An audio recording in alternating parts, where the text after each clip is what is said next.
Once upon a time, there lived a young nobleman called Rodney.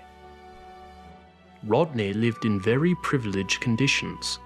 He was the son of extremely wealthy parents. He was healthy and fit, and had no serious aesthetic faults. He was also somewhat intelligent for his time. That is, he could read. Rodney was generally cheery and friendly, but not all was well with him. His parents, as well as being very rich, were also cold, cruel, and unkind. They greatly disliked Rodney.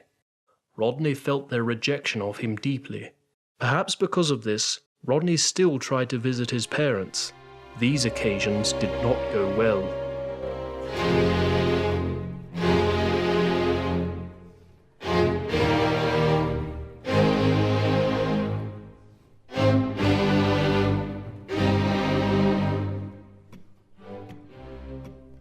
After another disappointing visit, Rodney was walking through his parents' manor when he saw something that would change his life. It was the beautiful Lady Alice. Well, it was actually just a painting of her, but it was a very fine painting. Rodney was instantly smitten by this beautiful young woman.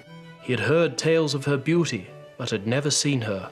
He realized he had still never seen her, that he had seen her portrait, and that was enough. The next day, Rodney tried to remember everything he had ever heard about Lady Alice. He knew that she now rarely ventured outside the hall of her father, Lord Grimald. Rodney realized that to tell Lady Alice how he felt about her, he would have to write to her. Rodney was pleased with what he had written. He sent his letter and anxiously waited for a reply. A reply from Lady Alice soon arrived. Rodney was ecstatic and immediately read the letter. "My dearest Rodney," she wrote, "I was moved when I received your letter. In fact, I feel myself already falling in love with you. I'm sure that I should wish to marry you, Rodney, but for one thing, your parents. I've heard tell, Rodney, of your goodness and kind nature, but I also know that your parents are the two foulest people in this country. I could not bear to have these fiends as my parents-in-law. But there is a solution, dear Rodney. I fear if you wish us to be together, you must rid the earth of your parents. You must kill them. Once you have performed this righteous task, I shall marry you without delay.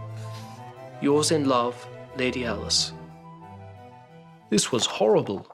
Rodney agreed with everything Lady Alice had said about his parents, but Rodney knew he couldn't kill them. But why couldn't he? It was logically and morally sound to kill them. He wanted to find a reason not to.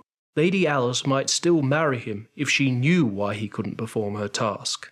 Perhaps by visiting his parents again, he might find a reason not to kill them. As Rodney stood before his parents, he was reminded just how foul-minded they were. He looked into their eyes and saw nothing but coldness and hate. He couldn't find any reason not to kill them. However, he knew he still couldn't do it. Rodney decided to view Lady Alice's portrait, perhaps for the last time, before he wrote to tell her that he just couldn't perform her task. But upon seeing the painting again, Rodney was overcome. Love can grow to a fever pitch after even a short separation. Rodney felt fire leap from his heart. The thought of being loved by Lady Alice overwhelmed him. Rodney would do anything to be with her. In the end, all that Rodney's task required was one swift cut of a knife.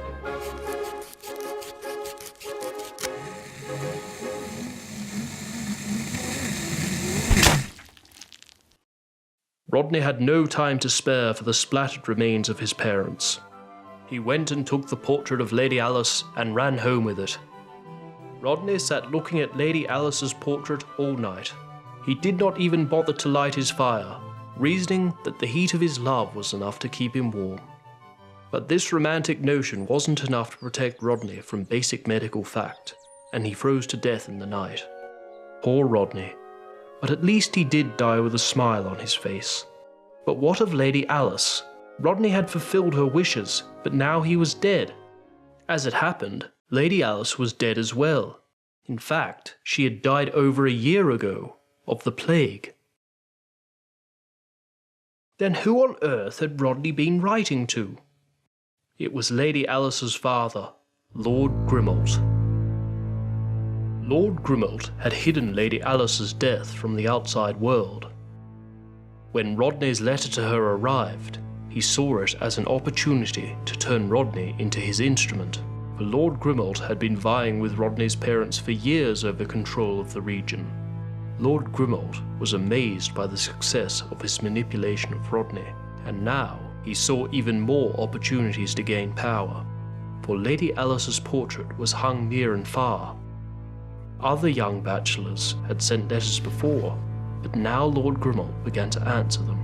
Soon Lord Grimald had a veritable army of lovelorn young men, who would throw themselves off a cliff for Lady Alice. He would have been unstoppable, had he not suffered from his daughter's malady.